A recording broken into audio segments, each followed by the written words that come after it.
afternoon.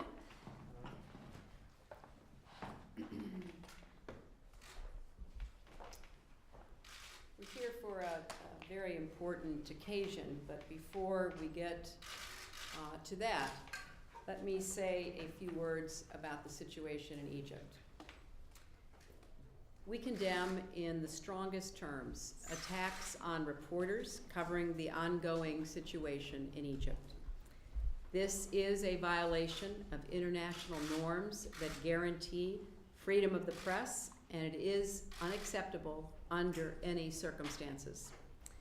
We also condemn in the strongest terms attacks on peaceful demonstrators, human rights activists, foreigners, and diplomats.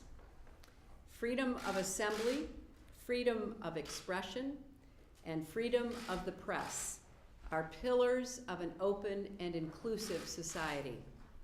It is especially in times of crisis that governments must demonstrate their adherence to these universal values.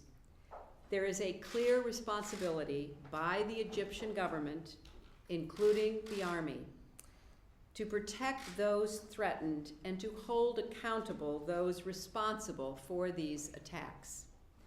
The Egyptian government must demonstrate its willingness to ensure journalists' ability to report on these events to the people of Egypt and to the world. Vice President Soleiman spoke today about the need for free and fair presidential elections. That is essential. And I urge the government and a broad and credible representation of Egypt's opposition, civil society, and political factions to begin immediately serious negotiations on a peaceful and orderly transition. The Egyptian people expect a meaningful process that yields concrete changes. And now let me turn to this important matter too. The United States and Croatia enjoy a warm and enduring relationship and friendship. My meeting today with the Deputy Prime Minister and Foreign Minister comes at a promising moment in Croatia's history, its pending membership in the European Union. I congratulated the Deputy Prime Minister for taking the difficult steps necessary toward EU membership. We remain hopeful that Croatia will fulfill all of its requirements in the coming months, so the Croatian people will earn their rightful place in Europe as soon as possible. The United States supports Croatia's memberships, and we are excited about how close you are today in achieving that. Croatia has shown great commitment as both a global and regional partner. In our meeting today, I expressed America's appreciation for Croatia's contributions in Afghanistan, especially in their training of Afghan police forces. In the Western Balkans, Croatia continues to be a leader, and it is a leader in reconciliation. Croatia is an example of a country that not so long ago was engaged in war, subject to civil, political, and economic stress and difficulties, and which made a determination by its leadership and its people to choose a different path. What Croatia is doing in its efforts toward reconciliation in the region is exemplary. It is engaged in negotiations with Serbia to facilitate the return of refugees and resolve and finalize mutual claims. Croatia is supporting Bosnia and Herzegovina's path to reform and Euro-Atlantic integration.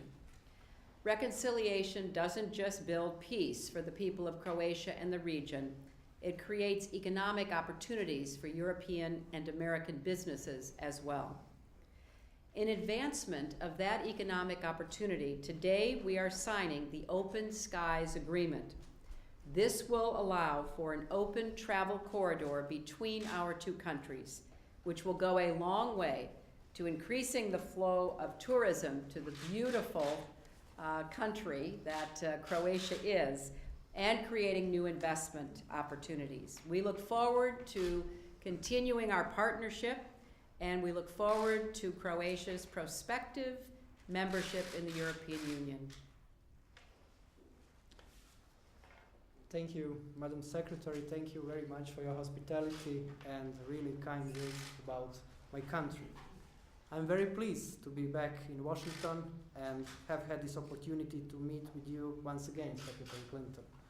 The Republic of Croatia is grateful for the friendship and support we have enjoyed from the United States during the almost 20 years since we declared independence. During the past 2 decades, our relationship has evolved into one of mutual respect, understanding, and partnership, and I'm pleased to say that it has never been stronger.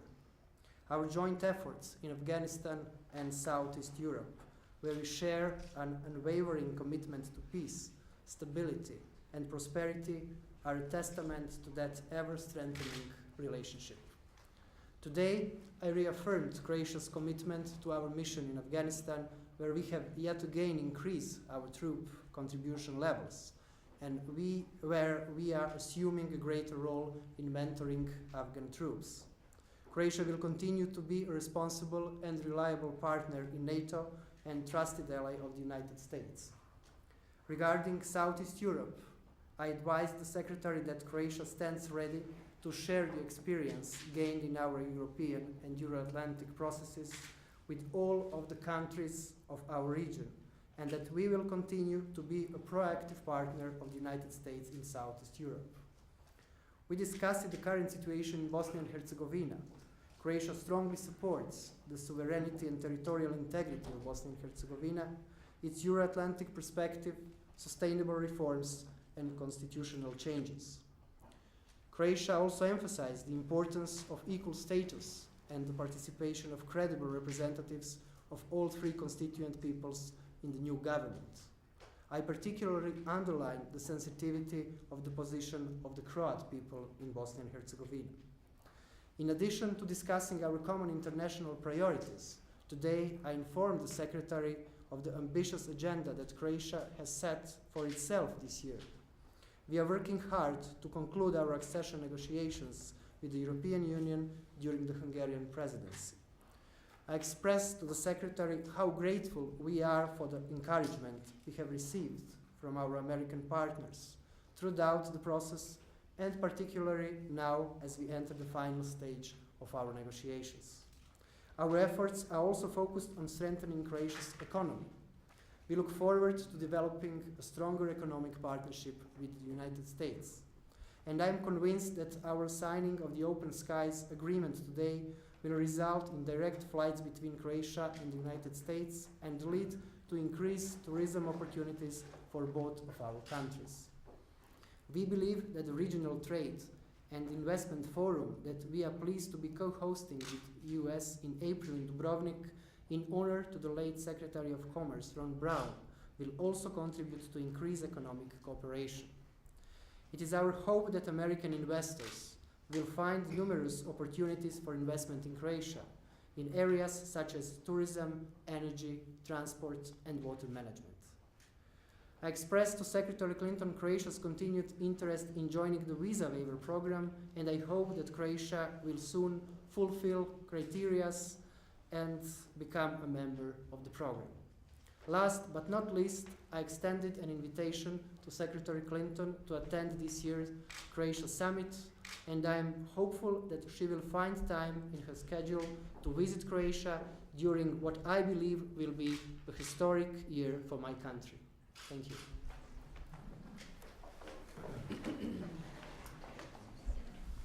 The Secretary of State and the Croatian Deputy Prime Minister are signing the air transport agreement between the government of the United States of America and the government of the Republic of Croatia.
much.